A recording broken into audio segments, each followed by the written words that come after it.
चलिए अब रुक कर लेते हैं रायपुर से आ रही खबर का। बता दें कांग्रेस के 7 प्रत्याशियों के नाम लगभग तय हो चुके हैं। रायपुर, दुर्ग, कांकेर और राजनांदगांव में पेच अभी भी फंसा हुआ है। सीईसी की मुहर लगने के बाद सूची जारी होगी। लोकसभा वार सीटों पर संभावित नाम बता दें, महासमुंद से पूर्व विधायक धनेन्द्र साहू, जांजगीर चांपा से पूर्व मंत्री डॉक्टर शिव कुमार डहरिया, कोरबा से सांसद ज्योत्सना महंत, बस्तर से पीसीसी चीफ और सांसद दीपक बैज, वहीं सरगुजा से कांग्रेस नेता शशि सिंह, रायगढ़ से विधायक लालजीत सिंह राठिया, बिलासपुर से कांग्रेस नेता विष्णु यादव के नाम लगभग तय माने जा रहे हैं। वहीं इन सीटों पर पैनल बनाया गया है। राजनांदगांव से पूर्व सीएम भूपेश बघेल और पूर्व विधायक सन्नी साहू, दुर्ग से पूर्व मंत्री ताम्रध्वज साहू और जिला सहकारी बैंक दुर्ग के पूर्व अध्यक्ष राजेंद्र साहू, रायपुर से पूर्व मंत्री रविंद्र चौबे और पूर्व विधायक विकास उपाध्याय, कांकेर से पूर्व मंत्री अनिल भेड़िया और वीरेश ठाकुर हैं। राजधानी रायपुर से खबर आप तक पहुंचा रहे हैं। बता दें कि बीजेपी ने 11 की 11 लोकसभा सीटों पर प्रत्याशियों का ऐलान कर दिया है और अब प्रत्याशियों के नामों को लेकर कांग्रेस में लगातार गहमागहमी जारी है। मैराथन बैठकों का दौर जारी है कांग्रेस में। बता दें बीते दिन कांग्रेस की बैठक हुई थी जहां पर प्रत्याशियों के नामों को लेकर मंथन हुआ था और अब 7 मार्च को एक बार फिर से कांग्रेस केंद्रीय चुनाव समिति की बैठक होगी। नामों पर मुहर लगेगी और उसके बाद जल्द कांग्रेस अपनी सूची जारी कर सकती है। अब इस खबर पर अधिक जानकारी साझा करने के लिए संवाददाता दिलीप साहू मेरे साथ लाइव जुड़ चुके हैं। दिलीप, देखा जाए तो बीजेपी ने 11 की 11 लोकसभा सीटों पर प्रत्याशियों के नामों का ऐलान कर दिया है। अब कांग्रेस की बारी है। इन्हीं नामों को लेकर प्रत्याशियों के कांग्रेस में गहमागहमी जारी है। 7 सीटों पर नाम लगभग तय भी हैं।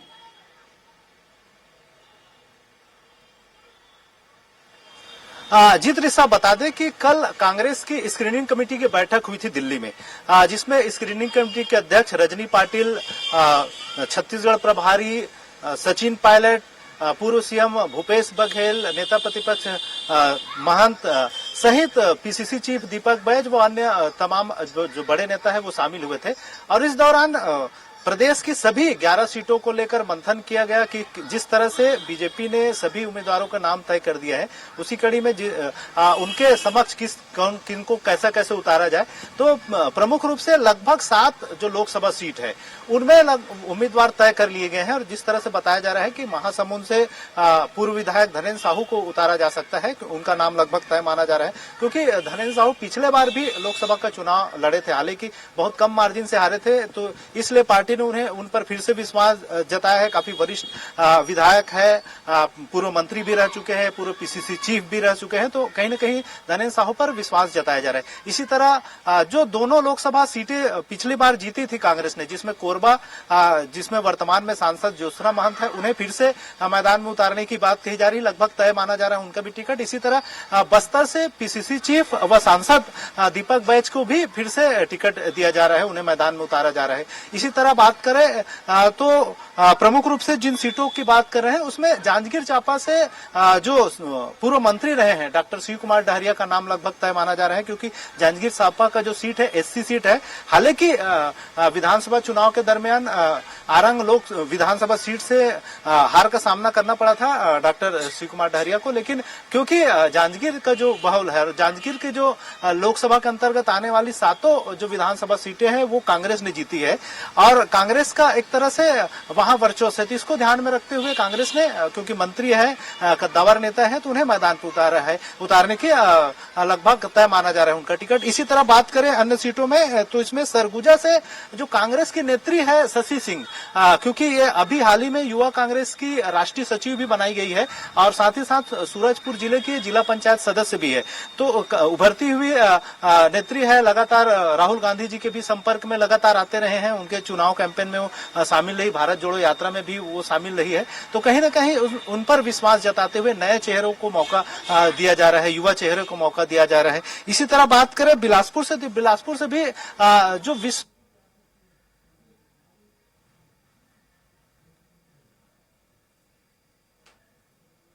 उन पर दाव खेल रही है कांग्रेस। इसी तरह रायगढ़ से बात करें तो रायगढ़ उन पर दांव खेल रही है कांग्रेस। इसी तरह रायगढ़ से बात करें तो रायगढ़ से जो विधायक है लालजीत सिंह राठिया, उन पर विश्वास जताया है और लालजीत सिंह राठिया को लोकसभा में मैदान में उतारने की तैयारी लगभग कर चुकी थी। इस तरह से 7 जो लगभग लोकसभा सीटें हैं इन पर नाम तय हो चुके हैं। इसके अलावा जो 4 जो बचे हैं, जिनमें से खास करके रायपुर से बात करें, क्योंकि रायपुर से बीजेपी ने बृजमोहन अग्रवाल को मैदान में उतारा है, इसलिए कांग्रेस कद्दावर मंत्री, पूर्व मंत्री रविंद्र चौबे को मैदान में उतारने की तैयारी चल रही है। इसके साथ ही साथ पूर्व विधायक विकास उपाध्याय का नाम भी इस पैनल में है, तो दोनों में से किसी एक का नाम तय किया जाएगा। तो अभी फिलहाल पैनल के रूप में दोनों के नाम को सुझाए गए हैं। इसी तरह राजनांदगांव सीट की बात करें तो राजनांदगांव से पूर्व सीएम भूपेश बघेल के नाम को आगे बढ़ाया है स्क्रीनिंग कमेटी ने, और साथ ही साथ पूर्व विधायक छन्नी साहू, जिनका पिछले विधानसभा चुनाव में टिकट काट दिया गया था, उन्हें दिया जा रहा है लोकसभा के लिए मैदान में उतारने की तैयारी है। इसके साथ ही साथ बात करें कांकेर से तो कांकेर में भी पूर्व मंत्री अनिला भेड़िया, जो वर्तमान में डोंडी लोहारा के विधायक भी हैं, तो उन पर फिर से विश्वास जताया जा रहा है, क्योंकि बालोद विधानसभा के अंतर्गत आने वाली, बालोद जिला के अंतर्गत आने वाली तीनों विधानसभा की सीटें कांग्रेस ने जीती है। तो इस तरह से, और सिहावा भी जीती है, तो कांग्रेस का जो क्षेत्र है, मतलब कांकेर का जो एरिया है, कांकेर लोकसभा के अंतर्गत 8 में से 5 विधानसभा सीटें कांग्रेस ने जीती है। तो एक तरह से कांग्रेस का अभी वहां बढ़त है, तो इसको ध्यान में रखते हुए वहां से भी किसी कद्दावर मंत्री को ही मैदान में उतारने की तैयारी, जिसमें पूर्व मंत्री अनिला भेड़िया का नाम शामिल है। इसके अलावा बीरेश ठाकुर, क्योंकि पिछले लोकसभा चुनाव उन्होंने लड़ा था, हालांकि बहुत कम मार्जिन से वे हारे थे, तो उन पर भी विश्वास जताया जा रहा है। तो दोनों का पैनल, दोनों नामों की पैनल बनाई जा रही है। इसी तरह बात करें दुर्ग से, तो दुर्ग में भी पूर्व मंत्री ताम्रध्वज साहू के नाम की चर्चा जोरों में है। वे वहां से सांसद भी रह चुके हैं 2014 में। इसके अलावा राजेंद्र साहू, जो जिला सहकारी बैंक दुर्ग के पूर्व अध्यक्ष भी हैं, और पिछली बार भी वे जब लोकसभा के एक बार वो चुनाव लड़ चुके हैं, हालांकि उस दरमियान स्वाभिमान मंच से लड़े थे, तो उस दौरान भी वो दूसरे पोजीशन पर रहे थे, और जो वहां की बीजेपी की जो प्रत्याशी थी सरोज पांडे, उन्हें कड़ी तक कर दिए थे। इस तरह महापौर का चुनाव भी वे लड़ चुके हैं, तो उन पर भी विश्वास जताया जा रहा है, क्योंकि साहू समाज का समीकरण को ध्यान में रखते हुए दुर्ग लोकसभा की बात करें तो बीजेपी ने विजय बघेल को मैदान में उतारा है। विजय बघेल पर फिर से विश्वास जताया है, वे सांसद है वर्तमान में, तो कहीं न कहीं वहां दुर्ग में साहू बहुल इलाका है, तो जातिगत समीकरण को ध्यान में रखते हुए दोनों साहू में से एक को ही मैदान में उतारा जा सकता है। तो इसलिए पैनल में दोनों का नामों का जिक्र है, जिसमें पूर्व मंत्री ताम्रध्वज साहू के अलावा राजेंद्र साहू का नाम शामिल है। तो इस तरह से ये जो 4 सीटें हैं, दुर्ग, रायपुर, राजनांदगांव और कांकेर, ये इस पर अभी 2-2 नामों का पैनल बनाकर सीसी को कांग्रेस के इलेक्शन कमेटी के पास भेजे गए हैं, और फाइनल अंतिम मोहर कांग्रेस की इलेक्शन कमेटी की होने वाली बैठक है उसमें किया जाएगा, और लगभग 7 लोकसभा सीटों के लिए नाम लगभग तय कर लिए गए हैं। जी त्रिशा। जी दिलीप, तो कुल मिलाकर कह सकते हैं कि 7 सीटों पर नाम तय हो चुके हैं, और जो शेष 4 सीटें हैं इन पर कांग्रेस, ऐसा कयास लगाए जा रहे हैं कि कांग्रेस दिग्गजों को ही उतारेगी। फिलहाल शुक्रिया जुड़ने के लिए और जानकारी साझा करने के लिए।